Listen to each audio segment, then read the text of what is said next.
Hey, and welcome to the QB Show, starring Woody Adams, Don Brolin, and myself, Stacy Kildall. We'd like you to take a minute to visit our sponsors. Our show is brought to you by the following: Avalara.com, an amazing sales tax engine to help you make sales tax less taxing. Exact Online, an online inventory solution specializing in manufacturing and distribution. Tsheets.com,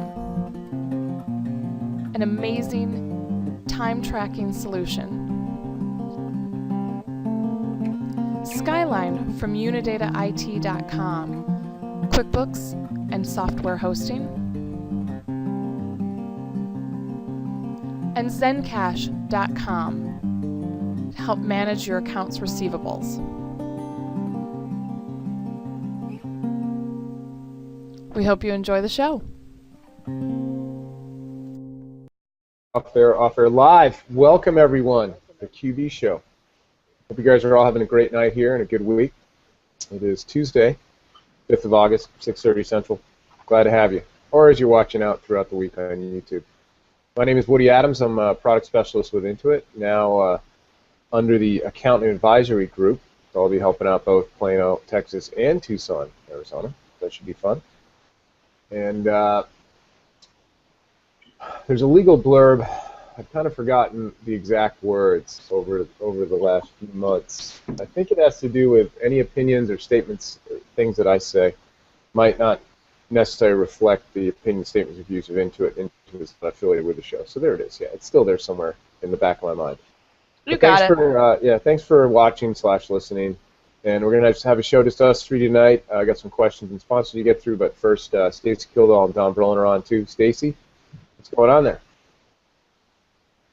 I barely made it. I got a cat running in the background because I'm the cat lady. Crazy cat lady. So I got nothing, just getting my ducks in a row. We'll just say that. Nice. That's all. I got some articles written today. I did a lot of writing. That's what I kind of blocked this week out to do some writing. I wrote an article for CPA Practice Advisor. Just submitted it about devices. I have a question for you guys. After Dawn does her introduction, I'm going to ask you guys a question related to my article. Nice. So, how are you? Fabulous. I'm fabulous. Really? You are? Well, you didn't say it, so I thought I would. I love that. That's what you usually say, so I was like, well, she didn't say it. So I will. I am wearing a Zencash shirt today. Oh, nice. Nice. I like that. I'm a big fan of cash flow. Hashtag cash flow. Yeah. Hashtag. Love it. I love cash flow. What else is going on? I got nothing. Just working. I'm Just working. working. Yeah. Any cool QuickBooks stuff you care to elaborate on? No. I don't think so. Well, No. we had the big Intuit Unite today. I had to leave because I just been feeling like crap, and I'm traveling tomorrow to New Orleans for a show. So the person in my group just told me to leave. But they had like almost the whole Plano site, and also some people came in from San Diego, from Mountain View, and it was, if you were following it on Twitter, it was I just want to say pound sign, hashtag. Number sign. Yeah. Yeah, it's a number sign. Hashtag Intuit Unite, and they all went out in teams. There was 57 teams that went out to visit accountants and tax pros, and also taxpayers. Like literally walk up to people on the street, try to get a conversation, and ask them, about tax stuff. And I'm sorry I missed it, but I guess Bryce was in town, Steve Lundell, a bunch of people I recognized from other places, and it was really cool. Scott Cook was there, and he actually introduced it and gave a talk on empathy, which was really neat. I was actually there for that, and I got to meet him. He was sitting over near me, and the person who was leading our group before I dropped out said, "Hey, Woody, do you know Scott?" And I was like, "No, hello." And so we chatted for a while, and he's such a real cool, mellow guy. And he asked me just the weirdest question. It was cool. I think this is how he, he's always trying to uncover the root cause. Like even when he just meets you, he just wants to know root cause. You know, That's his and he thing. just said, and I think the question was like who are you or why are you or something like that. I just remembered it threw me, and I was like, oh, I'm a QuickBooks product specialist. But I don't think that's what really he was asking me. He was asking me something much more existential, and I just couldn't really couldn't get there, man. But it was great. His talk on empathy is awesome. It really, for someone like me who lacks that skill, it was very moving for me, and I was What? very inspired. Yeah, I don't have a lot of empathy. I think that is a big fat lie. I have So, sympathy. I have a lot of empathy. I think you have But empathy. oh, thank you. Then it's just me who doesn't think I have empathy, and maybe I just can't empathize with myself. But other people see empathy in me, which is nice. Thank you, Stacy. But it was just I so know. cool to hear him talk because he's just a real mellow cat, and he's like kind of beyond cool. So like he doesn't have to be really positive or upbeat because he kind of already is at a cool level. So you just kind of assume it. You know what I mean? Anyway, he's a really neat guy. He's wearing jogging shoes, and he's in really good shape. He's like 75. But it was fun chatting with him. I never met him, and it was neat. And then I had to leave. I drove home, and I've been hanging out all day. But I'm glad that we get to do the show tonight. That's cool. I can sit. I've been resting all day. I can just sit because I have to fly tomorrow to New Orleans. Yeah, see? That's how mine started. I had all these allergies, and they're just Wow. crazy. Yeah. That came out of nowhere. Excuse You should go wash your hands. me. I can't wash So, my hands. So that's my story. Going to the Edge CPA show in New Orleans at the Ritz-Carlton. By the way, I'm staying at the Ritz-Carlton downtown New Orleans. Very excited about that. The picture looks amazing. It looks like a huge mansion or something, or a castle. And it's all young CPAs, Dawn. Yeah. That's what it is. The Edge Conference. I wouldn't be invited to that, buddy. It's only a couple. It's only a couple years old, I think, but it's all like young guns. And so I think we'll be demoing QBO. It's just Donna Duncan, myself, and Amber, who's doing Tax Online, and one other person. So it's a real small crew. And I'm there. I get back late Friday night, and that's the story of that. Yeah. So that's what I've been working on, which really isn't a lot. So I have a question for you guys. Yeah. Well, first of all, I just want to mention one thing. Dawn is going to clarify some things about the QuickBooks Connect training event and the training that she's doing. There was a little bit of confusion that we got from some of our audience last week, so she's going to talk about that. But before we get in that, I have a question. It doesn't have anything to do with QuickBooks, and it's just kind of a general question, and it's related to an article I wrote and some observations I've been making. But I also want to mention that directly following the show tonight, so at 8:30 p.m. Eastern Time, I will be helping Chris Repetto do a Q&A on the QuickBooks Connect LinkedIn group. So if you go to LinkedIn and you do a search for QB Connect, that's the name of the group, you can find it. You can also go follow us on Twitter. We've been posting about it, or follow me on Twitter. Basically just to answer questions because I'm getting a lot emailed directly to me about registration and about agenda and sessions and speakers and things like that. And so there's a lot going on LinkedIn. So we're going to do every Tuesday, at least so far for the month of August, we'll be doing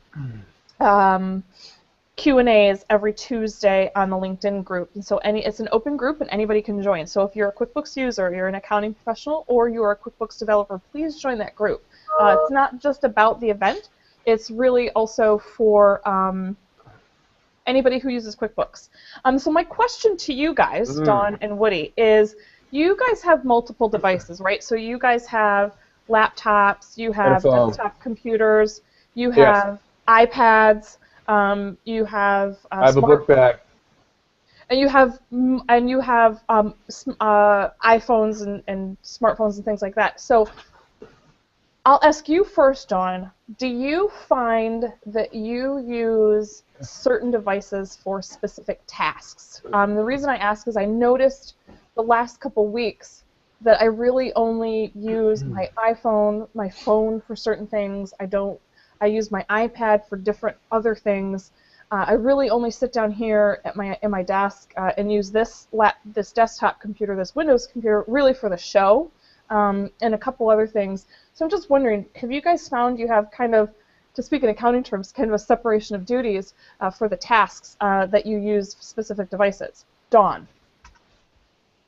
Well, no, not necessarily, but my phone, because I can't really use my phone to get on QuickBooks. I mean, it's just too small. I'm old. I can't see anything. But I mostly just use my PC and my MacBook. I don't have a laptop. Okay. What about your MacBook Air? I thought you had a MacBook Air. Yeah, but I don't use like a PC laptop. I use a MacBook. Okay. Well, that's what I mean. Yeah. But I use my desktop most of the time because I have 3 screens, and so. But I don't, and I use my MacBook when I'm not in the office. I don't use my iPad at all. Really? Okay. Not even a little. So. Yes. All right. Interesting. I just find this very. Did you say yes? Very Well, I thought you said my name, so I was acknowledging. Yeah. So, Woody, do you find that you use different devices for different things? Well, I have my book bag, which I really like, and I use it for traveling. Your and tomorrow you mean I'll your have backpack? My backpack, sorry, my backpack. You love That's your really backpack. important because in the backpack, in the bottom, it's a compartment for my lunch, too. So, although I don't do that while I'm traveling, but when I go to work, I put that in there with an ice pack, and so that I don't even have to put my food in the fridge. It's all right there. I don't even need to leave my cubicle except when when you have to go. But I would say of the 3 devices I use, which is a desktop computer, I have a laptop, and I have an iPhone. I do not use the iPad except a little bit, so I can't really say that I use that really. So I'd say 3 devices. The desktop is solely for a testing machine that's solely to test QuickBooks desktop stuff and to do all my videos because that's where Camtasia is. My laptop goes with me pretty much everywhere. That's where I demo with shows at. If you guys see me at conferences, that's my laptop. That's what I use for everything, email communique. When I'm doing the show now, I'm on my laptop. I'm a laptop guy. I got a T430. I kind of wish it was the the small one. What's the small one? The T2 something? It's like a smaller version of the IBM or the Lenovo? No? Anyway, I wish I had that. I don't have you, buddy. So, yeah. And then the iPhone I use a lot for, just general communication. Yep. Nice. So what I found, and I wrote this in the article, is kind of interesting, is I use them differently. So like in the morning, I use my phone to catch up on emails and social media, like right when I get up, like before I even get out of bed. I mean, the first thing I do is grab my phone, catch up on all the emails, do what I need to do, check and see what's happened on social media overnight. And then I use my iPad in a different way for very specific things. I have 2 little MacBook Airs. This is one of them. So I have 2 of them, and apparently Shane Hamby, every time he sees me at Intuit, tells me I'm the only one that's ever purchased an 11-inch MacBook Air, but I found out, because I interviewed Dan Warnikoff for this, the Vice President and General Manager of the Small Business Financial Group at Intuit, I found out he also has an 11-inch MacBook Air. So I'm not the only one. There's at least 2 of us who have that. So I just thought it was kind of interesting. Pardon me?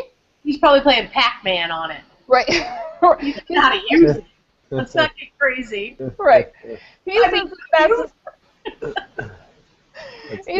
that's his personal one. So he uses it for personal stuff. So I just thought it was kind of interesting that. And one thing that I asked everybody is if you have and I'm going to talk about what's happening in the live chat in just a second before we get into actual QuickBooks stuff. But what I found was really interesting is I asked everybody for kind of like their advice or maybe kind of like some little life hacks about using multiple devices. And it was the same thing that I was already going to write about, which I thought was really cool, is everybody said pretty much the same thing, is make sure whatever apps you choose to start using, that they sync across your devices. So, and it's one of the reasons why I love Google Docs is because we're using it right now on the back end. We have a show doc that has all of our questions that we talk about on the show. And right now, all 3 of us are logged in it, and we can actually see who's highlighting the questions and what questions get answers and things like that. So you can see that real-time collaboration. So I thought it was kind of cool. So what's going on in the chat room is we have chat room, a live chat. So if you go to You do? our website, yes, we have. If you go to thecubeshow.com, and up in the top left-hand corner of the screen, you'll see a little thing that says live. You can watch the show live as well on the same page, and we have a live chat. There Nice. is a slight delay. There's like a 7-second delay, and so everybody's talking about the cats, my cats that are walking back and forth behind me. And so what I think we should do from now on is make that a drinking game. So every time I suggested that every time you see a cat walk behind me, you should take a drink if you do that, if you want to make it a drinking game. And if there's 2 in the screen at one time, then you should just chug whatever you have. So what do you guys think about that? Dawn, you look like you're pretty excited about that. I think it's. When do we start it? You know what? You can do it right now if you want. You can start playing with everybody in the chat room, because we've got Charlie Russell's in the chat room. I believe Jim Savage may be there. Melanie Willis. There's quite a few of people there. So, and somebody is saying, thank you, Dawn, confirmation that I don't need an iPad. Melanie is saying that, and I will say this. Here's what I use my iPad for. I don't like to print. You can't see it, but right next to me is my big, giant, all-in-one color laser scanner thing that I don't use. I call it the oppressor because it just sits here kind of hovering over me and hulking and being quite menacing. So I don't like to print, so I actually use my iPad either as a second monitor for my little MacBook Airs, which is handy when you're on a plane or you're traveling. You can have a second monitor. The other thing that I also use my iPad for is I use it kind of in lieu of printing things. So a lot of times I will, rather than print something, I'll just open it up on my iPad, and I can, or in Google Docs on my iPad, and I can look at it there and do bank recs off of it, so I don't have to print out anything that maybe historically in the past that I would have printed to look at while I was working. So a lot of times I will kind of use that, my iPad for that. So that's really, aside from Eric, my 5-year-old playing Angry Birds, that's really the only reason why I have an iPad, to be perfectly honest. That, and you know, it's handy when I'm traveling. I don't want to drag my big giant laptop, which is almost the same tiny size as my iPad. So anyway, so let's do questions. I'm gonna shut up. No, that's good. Do you have good questions for Dawn? Yeah. Before I get to that, I did want to. It wasn't really a test. I was running a QuickBooks maintenance release, and this is more of a warning so other people don't do the idiotic thing that I did. Not really idiotic because it's not really a real file, but if someone was to do this and they had a file that mattered, they'd be upset. So I'm running a R6, I think, is the maintenance release for 2014. And for some reason, I just get a wild hair or something. I decide that I want to make a backup of that file while the maintenance release is running, which QuickBooks allows you to do, but the events are both fairly major, and your file just gets corrupted. That's the best thing I can tell you is what happens. Fairly major. That's, So I love that statement. I don't think they're conflicting events in QuickBooks, and I don't think that you should do it.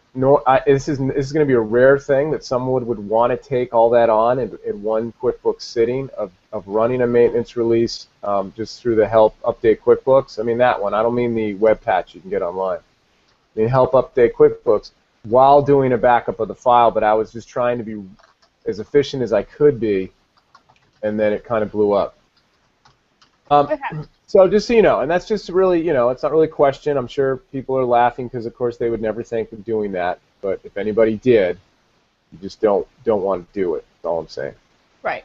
And did Dawn already clarified QuickBooks Connect training, correct? Nope, but I will. Okay. Yeah.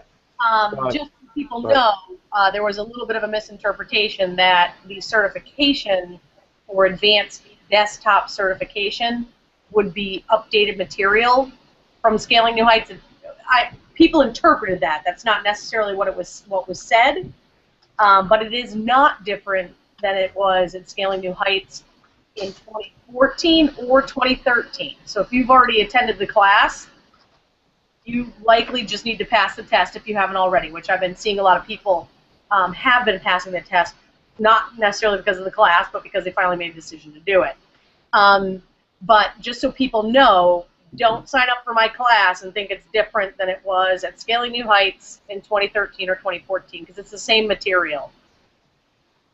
So that's the clarification. Advanced desktop certification will be the same material as was heard in 13 of Scaling New Heights and 14 Scaling New Heights.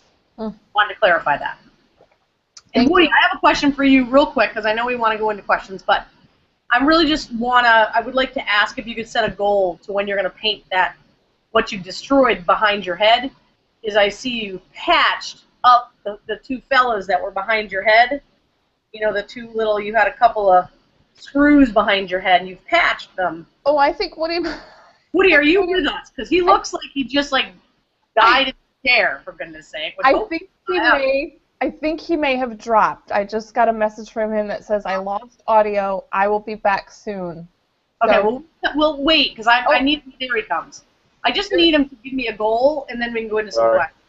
There he is. I thought you. My wireless. Honest, buddy. My wireless kicked out, and it just freezes. I heard you talking, and then it went. Then you guys went. I just want to know what the goal is for the painting over the patch behind your head. I'm a little disappointed that the fellas are gone, so I'm just wondering if you could get It's a work in progress. There's a lot of things, a lot of balls in the air right now, a lot of decisions to be made. Okay. And so we're just kind of in a period of stasis as far as that goes. Understood. I'm looking for a goal. That's all. Like, December. Hey, Stacy, we haven't covered what's new for QBO for version 76, right? No, go for it. Okay. Because this is kind of interesting. I think it's pretty exciting stuff. I always get excited when there's new stuff coming out. Let me see if I can share. And I will mute us. And I'll just assume you guys can see my screen. Yes, we can. And there's little Abby, and that comes into play later. So this is stuff that went out last Friday, the 25th. It might even have been 2 weeks ago now. So just to start off, and I'm going to forget some things. I did this for the National Advisor Network on the 25th, Joe's monthly event. I spent about 15 minutes going through some of the new stuff. So first off, on the home page, which is nice, is you can now filter these graphs by a particular date range, which would be similar to the company snapshot, I guess, in the desktop. You have the option to choose some different date ranges. So I have this month, and then this quarter, and things like that. So, and you can do like last year, etc. And I can do one graph while the other one is at a different thing, which is kind of cool. I mean, basically, it's only expenses in a P&L right now. But you could probably imagine us adding maybe more quadrants, right, and split it up a little with more graphs, and then you could have one being at one particular date range while the other one is, at the other. So I kind of like that one. It's a small little change, but it's there. And we've already gone over privacy mode, on, off, Starbucks mode, really. This is only for the person who's in and looking at their own screen. If I turn this off, right, you see how the mounts go away and someone's looking over my shoulder, I can see, like, Bryce doing this at Starbucks or whatever. But Stacy, who's also in the same file, is still going to see hers, right? It's not like a company preference. It's just private mode for that instance you're in. It doesn't keep when you log back in. It should be, the default is, the balances. So it's just for that instance, right? Starbucks mode, I think, is a good description. Also, I wanted to make sure everybody knows, I know we've gone over this, but print checks is in 3 different places in my file. It's probably only in 1 or 2 in yours, though, because I'm special. But under the vendors menu, it's in everybody's under the quick create or procreate, right? Vendors and then print checks. That joke never gets old. I'll tell you the whole story one day about the procreate thing. All right, and what really happened and why I'm still employed. So the next thing is on the income graph here. When you click on it, it used to go to the customer list, which just didn't really feel right. Because really you want to go to the transaction sales window, right, from here. So when I click on, say, open invoices, it brings me there now, which I like. And I'm going to go to this unbilled activity. I want to show you another new thing. And a lot of stuff happened with the weekly timesheet and unbilled activity and things like that. If I were to start, I'm going to go at it 2 ways. I can start the invoice, or I could have gone quick create invoice. But I'm going to start the invoice because that'll put the time already on there for me. And what's nice about this is I can remove it easily just by clicking on these two linked transactions and remove all of them. So before you could just, for like 2 or 3 weeks, it was just to remove each line, and now you can remove all of them. And when I do that, it's going to put them out on the right. And what's nice about that is we also, if I did an expense, what company is this for? This is Project 06. Here, wait 1 second. This won't take me too long. If I was just to go do just a check, because there's a way to filter the time and the expense on that, and I'll just choose, these guys, and they did something cool for $100 for that particular customer. Billable. Well, I'm going to put the markup too, because that also changed. Sorry I didn't have that set up before. And I'm going to save and close it. So when I go back to starting that invoice for this Project 06, and if I remove the transactions, right, now I have 3, because one was the expense, right? You'll notice that I can filter in this drawer. I can look at just expenses, or I look at just time, or I can look at just estimates if I had an estimate set up for Project 06 for Bayshore. So that's helpful if you have a lot of stuff linked to this customer and you're on the invoice and you want to just filter by a particular activity, right? So that's kind of nice. So those are some different things there. If I were to add the expense, there's 15% markup, right? Notice my customer won't see this. We put this little blurb here. So if you want him to see it, that's all in the customization. Let me hide this for a second. If I go to Customize, and then we'll go into Customize, there's a lot of stuff in here too, and I'll get to Abby in a sec. If I go to More, Show Markup on Billable Expenses, if I have this checked, all right, then it'll change to your customer will see this. Now, it's not a very bold alert, right? I mean, you really have to have good eyes to see that. I'm hoping we can, make it in red or something, right? Because you don't want your customer to see the markup, I'm guessing, in most situations. So anyway, that's why it's on or off. It's actually a setting, but it's not a company setting. It's actually a customization setting. So that's funny. I was doing the demo and I forgot where it was. So I was in company settings for like 2 minutes, up to the point where it's getting awkward. Luckily, I have a real bad short memory. I think when you're a presenter, it's kind of like, and Don might get this more than Stacy. And that's just because Stacy doesn't watch sports, which is fine. Most days I wish I didn't watch them either. But a really good cornerback, and I heard Deion Sanders saying this, a really great cornerback in the NFL, one of his greatest traits is to have a short memory. So when he gets burned on a pass, just forget about it and come back and kick butt the next play or whatever. So I get a short memory of this stuff and don't take it too seriously. But anyways, I figured it out. If you want to show the markup, it's under the More tab. So the logo thing, there's a little drop down. We're in the Style tab of the customization, and you can, I can move Abby's face up. I can move it around. There's not tons, but I could really have her face be in that picture. But that's what it'll change it. So you can move it about a little bit, change the color a bit, of course. Also, we added a new modern version. So that's like it's supposed to be a quote-unquote desktop-like template. You're still not creating your own templates yet, but the modern version is supposed to be akin to a desktop template. Nothing really was added in the header. As far as columns go, though, I could have quantity but no rate. I don't want to show the rate, right? So that was new. That's just a little thing. And then, of course, nothing in the footer. And then the more we got that group activity by type or date or day, week, or month. That's nice. So when you actually, do it by day, it's going to group the stuff by day, or by type would have all my time. And then I'd have a section for all my expenses, etc. And you can change the page margins. Okay. So those are the customizations. I mean, we're hitting that. We're trying to hit that. You still can't create your own templates, but I'm sure that's on the roadmap. The other thing that changed was the actual timesheet. The weekly one. That's just going to bring up a time charge. It's funny, when you enter a timesheet and then you go to the recent transactions to bring it up, thinking it'll bring up the timesheet, it just brings up the single day or time charge like it would in desktop. If I put my name in here, I should have some time linked to me. Yep. So what we did is put the date under the day. I made the same mistake in the presentation. I don't know how to say that. This is the 4th, Monday, etc. Just kidding. And then here's a total and subtotals, and then you have totals below. So we did some stuff to the timesheets, and also we fixed some issues with the timesheets where they weren't where they weren't saving, or something. So I believe that was fixed as well. And really, those are the big things that I wanted to call out. Nothing really in company preferences or settings was added. Nothing to really the core functionality, but just remember where print checks is. You might have it under expenses in the right, like I do, and everybody has it under, quick create at the bottom of the vendor's menu. That was like the big one.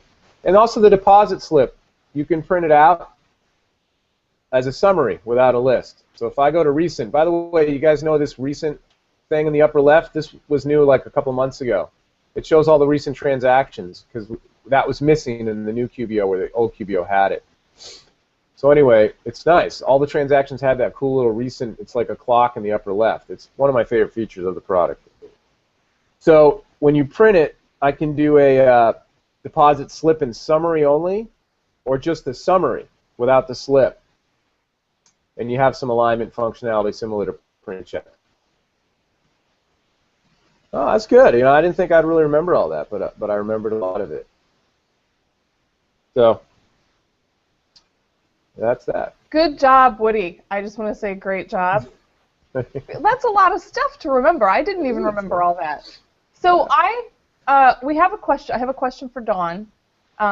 She has made it a very obvious question because we are using Google Docs for real-time collaboration, and she made the font really, really big on her sheet. Oh, was that Dawn? Yeah, and she also made it red so that we would notice it. So the question is this, and so it's a vendor overcharge for purchase order. Not sure how to enter the overcharge and pending refund. And then it gives, and this is what I love about this, then it gives a sequence of events. So it says sequence of events thus far. Okay? So it says they received the quote from the vendor for $18.93.55. They entered the purchase order for the quoted price. They received the item and created an item receipt. Then they received a copy of the vendor bill and the debit card receipt. So the invoice and the charge for $19.84.69. Notice the amount was not for the amount quoted and spoke to vendor. Vendor said that they would credit the debit card for the difference of $91.14. Now I have an open item receipt for this PO for the quoted price and a charge on my statement for the correct price. When I try to write checks for the amount charged against the open item receipt, it shows the amount of the items needs to match the amount paid and won't let me proceed. This also happens if I try to pay bills against inventory. Dawn, this is all you, sister. I think you're muted. I think you need to unmute yourself. There, no. It should be a little red button. I can see it. You keep trying to. There you are, girl. Woody said that the template change in QBO was like the desktop, and so I said, no, it's nothing like the desktop, but I think you muted me before I was able to say that. But Woody, it was great. Those were great FYIs on QBO changes. It's awesome. Okay, now I'm going to share this thing. Hang on just a standby here. All right, screen share. I'm going to do it. Screen share my desktop. I think that's what I'm doing. I see Woody. Let's just watch Woody. All right. I already have QuickBooks up. Can you see it? Yes. You're screen sharing. Wait. Who are you? I've already done it. Woody and I what have you done with Dawn Brolin? What, do you remember, buddy? And you're not using a web camera, but mine is a very small little box. Like, I can't see it. How do I get it bigger? Oh. Well, you can't. Okay. You just So just, I'm like going to mute. full screen or something. Oh, well, see, while she's screen sharing, I'm going to mute us, because if I don't, then the camera on the screen for the audience will go to you and I. So you and I, Woody, are going to be muted while Dawn is doing her thing. So I'm going to follow what Stacy was talking about, the sequence of events. And so we're going to just say distributor, vendor, I don't know, whatever. So we're buying from somebody. It's going to be a vendor.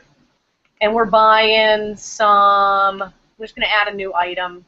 It's inventory, and it's stuff, because we have that. So we got cost of goods sold. We're just going to say it's taxable, and it's part of sales.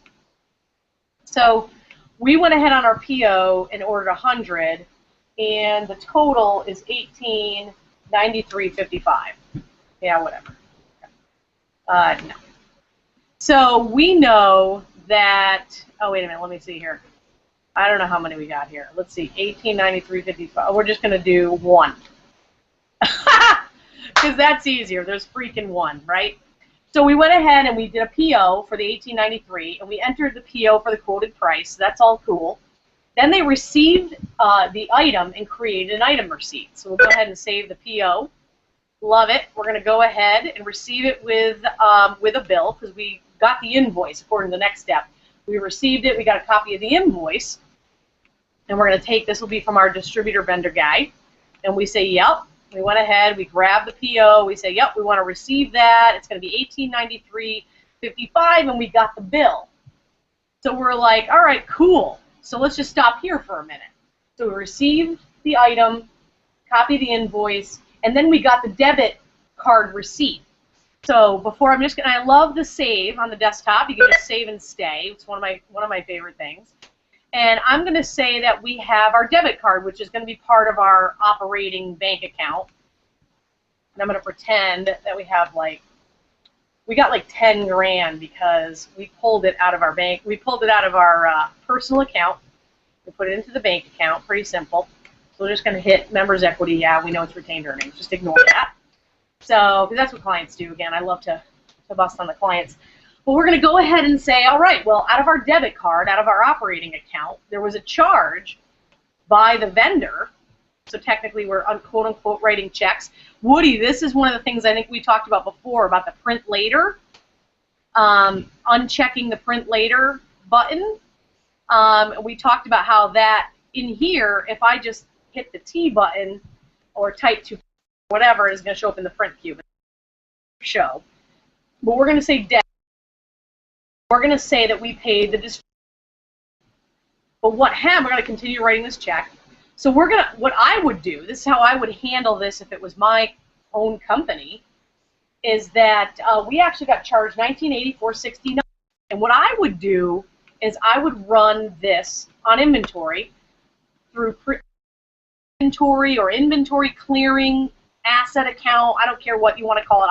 I do a prepaid inventory with my clients, and so I'm just going to say it's an other current asset, and go ahead and save and close that for the $1984.69, because what we have to do is keep the transactions true. So what's true is $1984.69 came out of our operating account, but really that amount is, we're going to call it prepaid inventory, or again, inventory wash account. Now watch what happens. I'm going to go ahead, and save and close that. And then I'm going to go ahead to that bill that I went and said save and stay. And really, the prepaid inventory was for $18.93.55. Let me type that properly. 55. And so the amount due is 0 because we paid it, quote unquote, with our prepaid inventory. So that zeroes out our bill. It keeps our items true, like we don't want to mess with any of that stuff. And we don't certainly want an accounts payable anymore. And we certainly don't want to have it be, we paid the bill for more than that, but I'm going to show you what it looks like. So I'm going to go ahead and save and close this.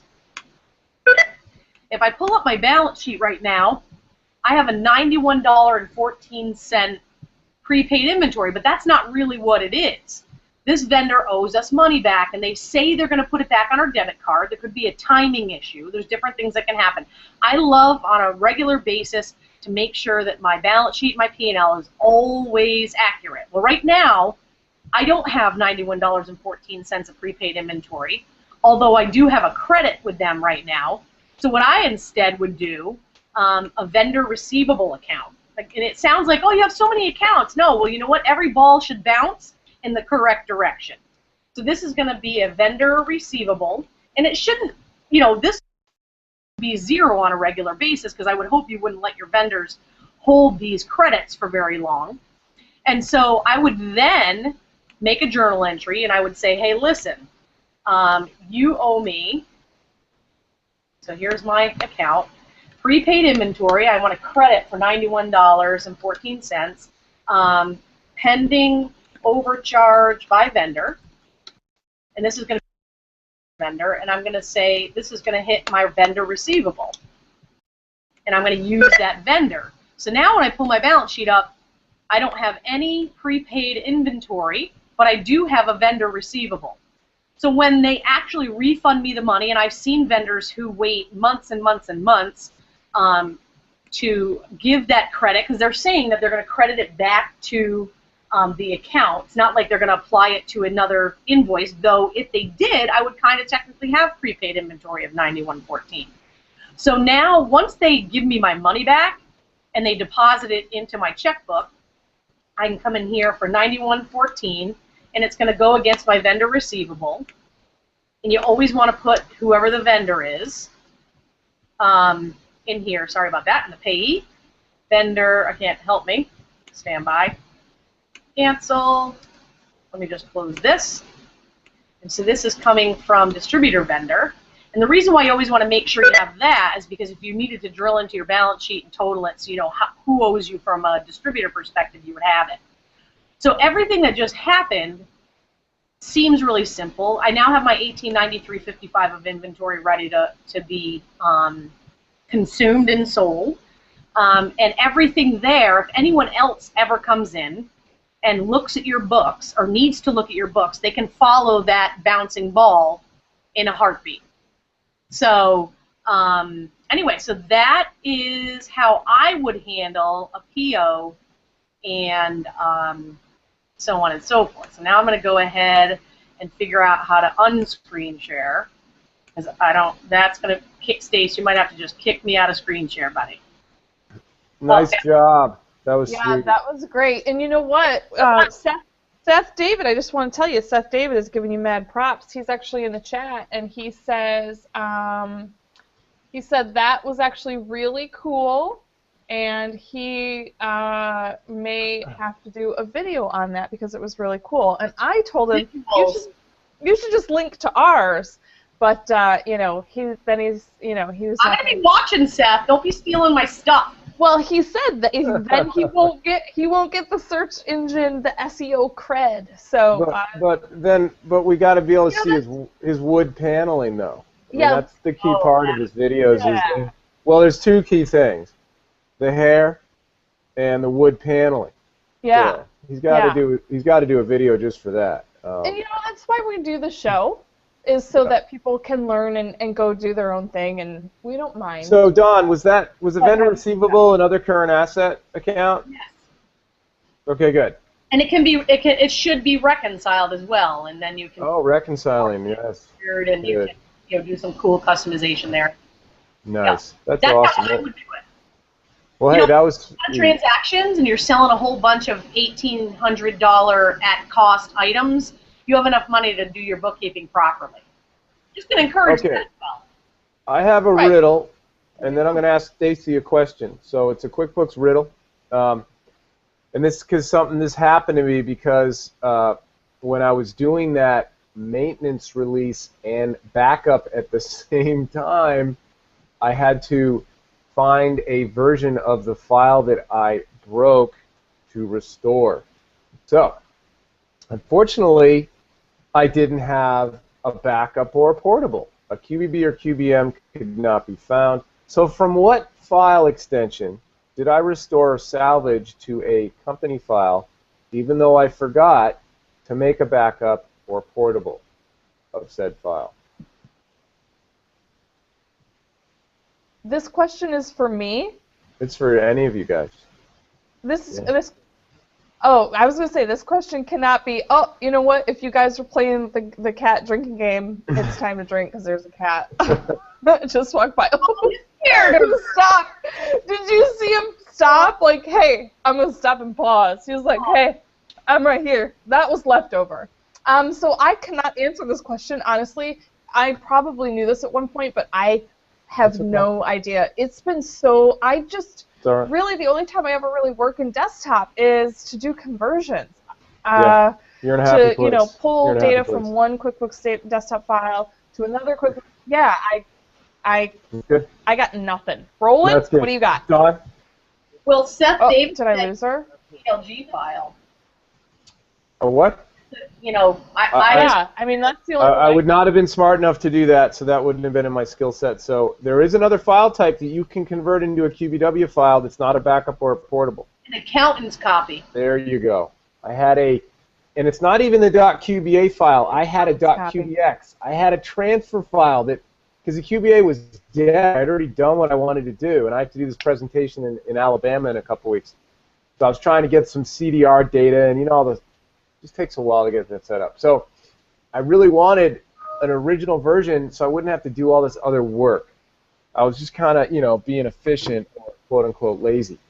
And so I found a .QBX file, and I converted that, and it worked great.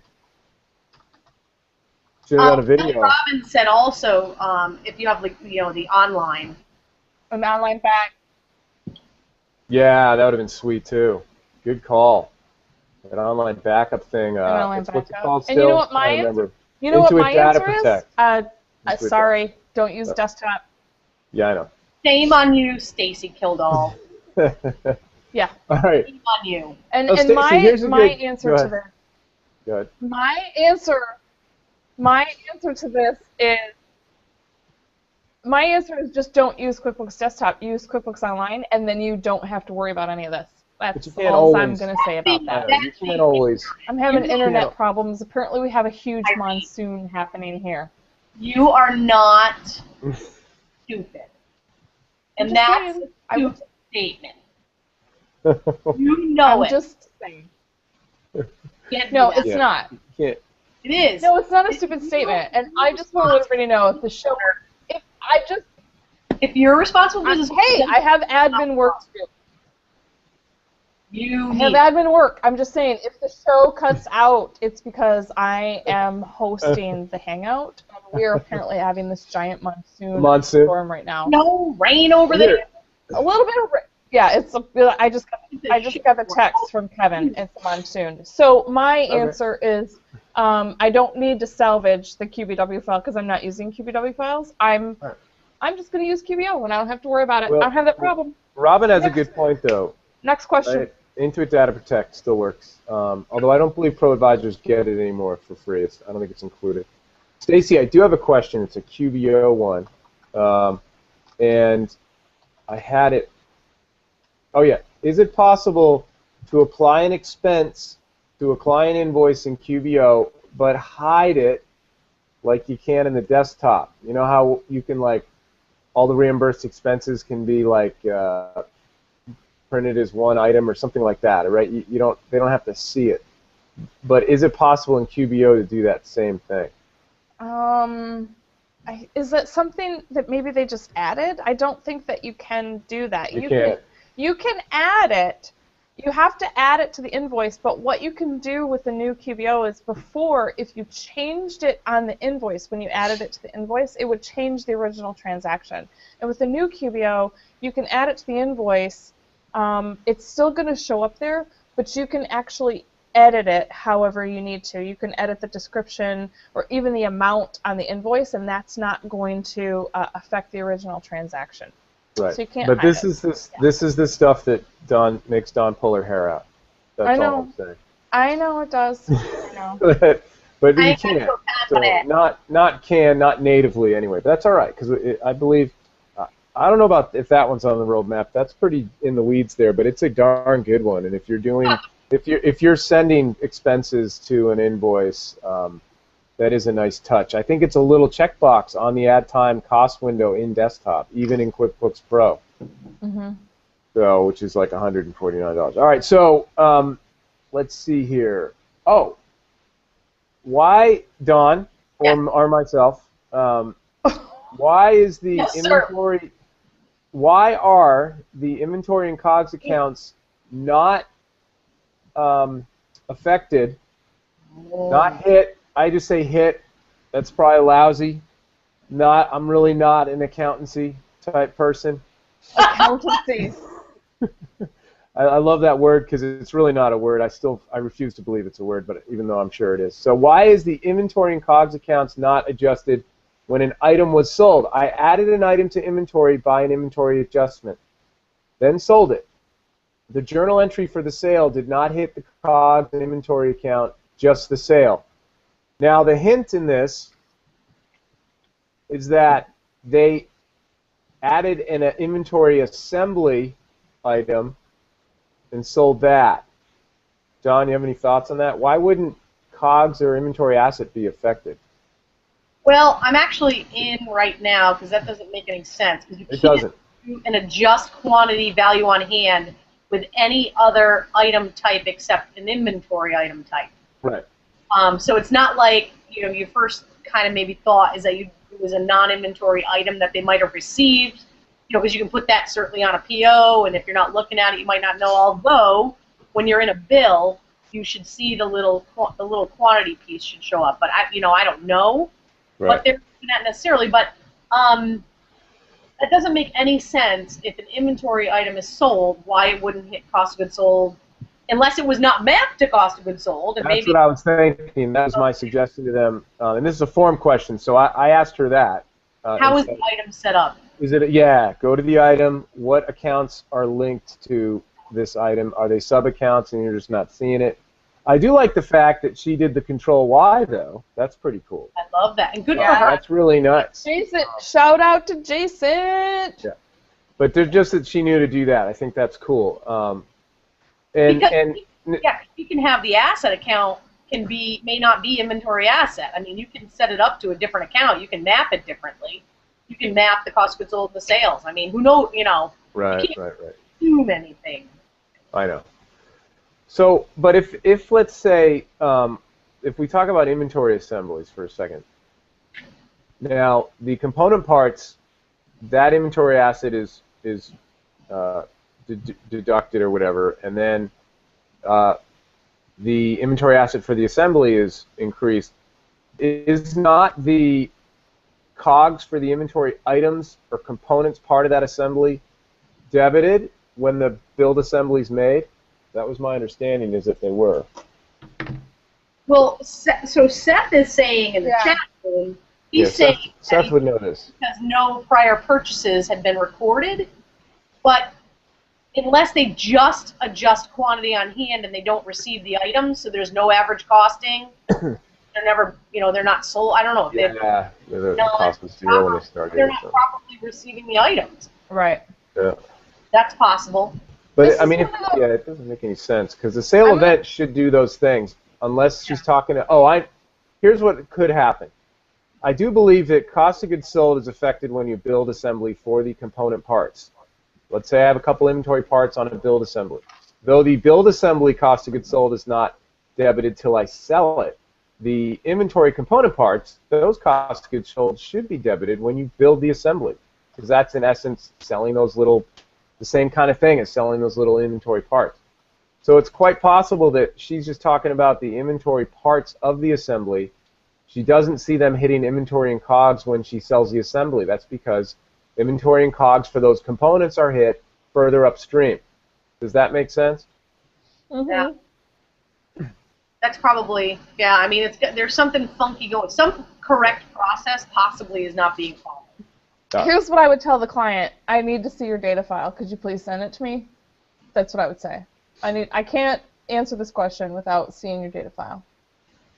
Also, let's just move you to QBO. Stacy, No, you know what? If I could reach her right now, I'd strangle her. I'd strangle the very breath she breathes.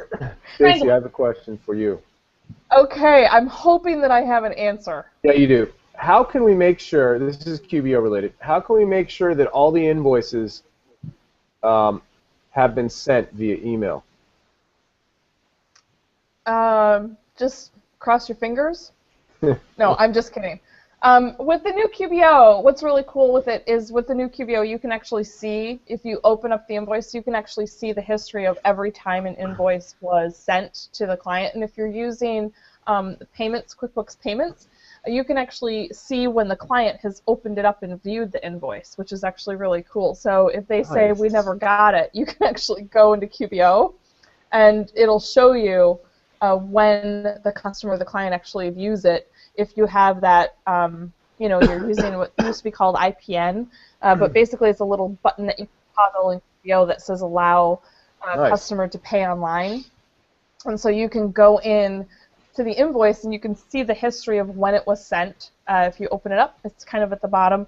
And then you can actually see, if you're using IPN or QuickBooks Payments, I still call it IPN, but you can actually see when they open it up. So it's one of my favorite passive-aggressive things to do is to catch them in that lie when they say, "Oh, I didn't get it," and then I will actually do a screenshot. And I'll say, "Really? You might want to check your email because somebody viewed this, and the only way they could have viewed it is if they open up your email." So it's really easy to do that now with the new QuickBooks Online. So you weren't able to do that in the older, the classic version, which, by the way, I still have. I just want to let you guys know I still haven't been migrated over. Right? Yeah, I asked them specifically to make me the last one.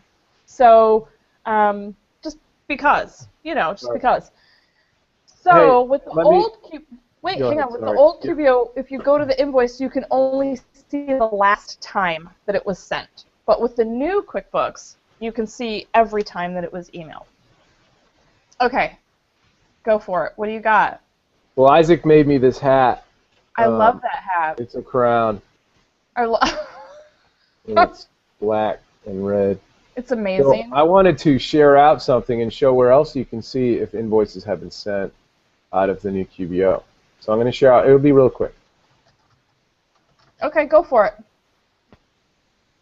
So in the new QBO, if you go to the transaction sales page and look at the status column, you'll see mine down here. I mean, I only send a few of them, but you can filter, and I can look at sent. So it tells me this invoice was sent, that one was sent, that one's been viewed. That's what Stacy was talking about. This one has not been sent yet, so I'm going to go ahead and send it, etc. So actually, right on the sales transaction, transaction sales window, you can filter status, and yeah, that's how you do that. I was wondering if there's even another thing. I think you can even take off some columns here. Yeah, so I could even have status beyond. I mean, you can filter some of this list a little bit, which I like. I forgot to mention that you can also filter by some of the lists. You can actually sort, by type, date, etc. And I can shrink or change the column size, which was a complaint. It wasn't in there. So, side note. But yes, you can use the sales transaction list to sort, what's been sent and what hasn't been. That's it. So I just want to tell you, I love the crown. It's one of my favorite things. You said I'm the king of the family. So wanted to make me. You're the king of the family. Mm-hmm. So I want to take. We have just a couple minutes left, and I want to take a couple minutes to give a shout out to our sponsors. We have amazing sponsors that really help us out.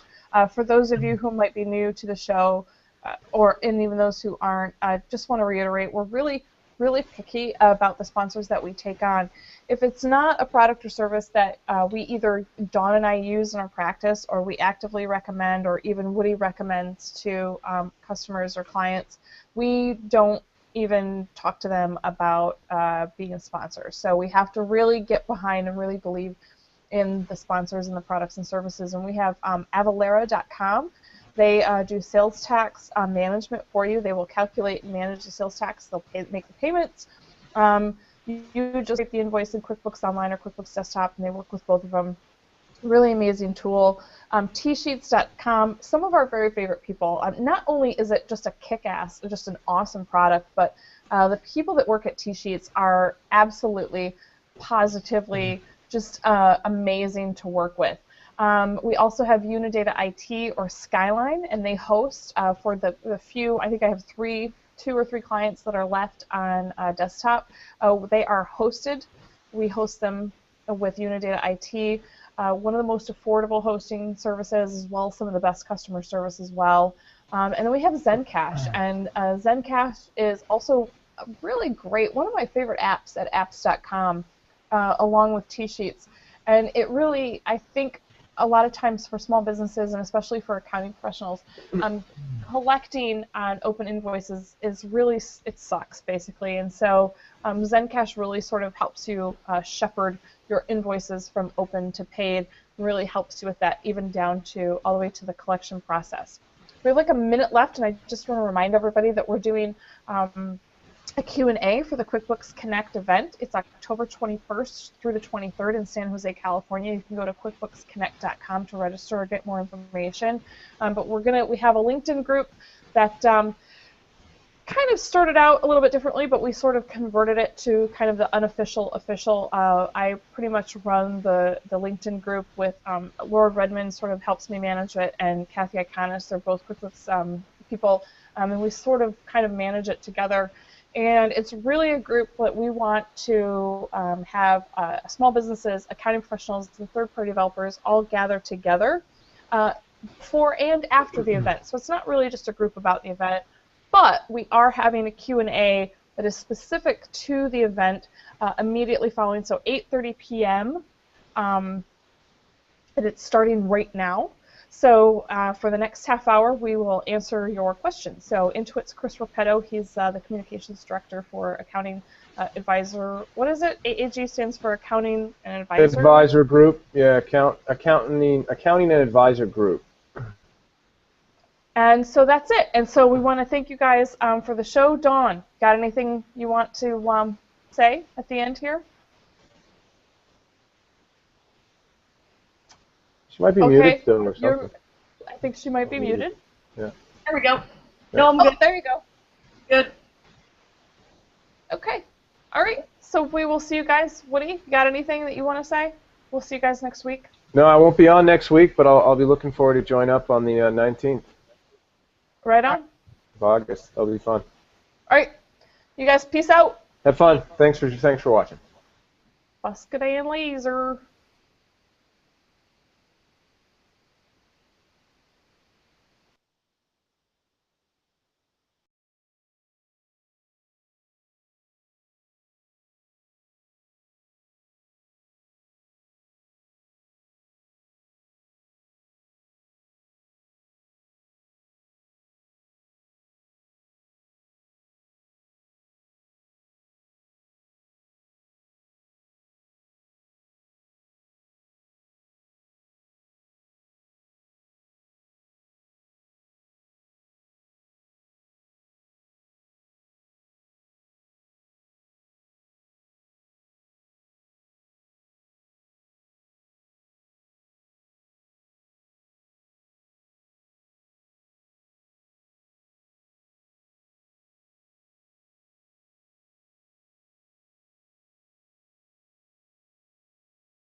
Throw away thumb drives, no attachments. Get the files anywhere when you're permitted access. What's the matter? Frustrated with the hassle? Jump up in the cloud and join us in the castle. We're high up in the clouds and we're never coming down. So get up, get up, get up, get up in the cloud. High up in the cloud and we're never coming down. So get up, get up, get up, get up in the cloud. Throw away thumb drives, no attachments. Get the files anywhere when you're permitted access. What's the matter? Frustrated with the hassle? Jump up in the cloud and join us in the castle. We're high up in the clouds.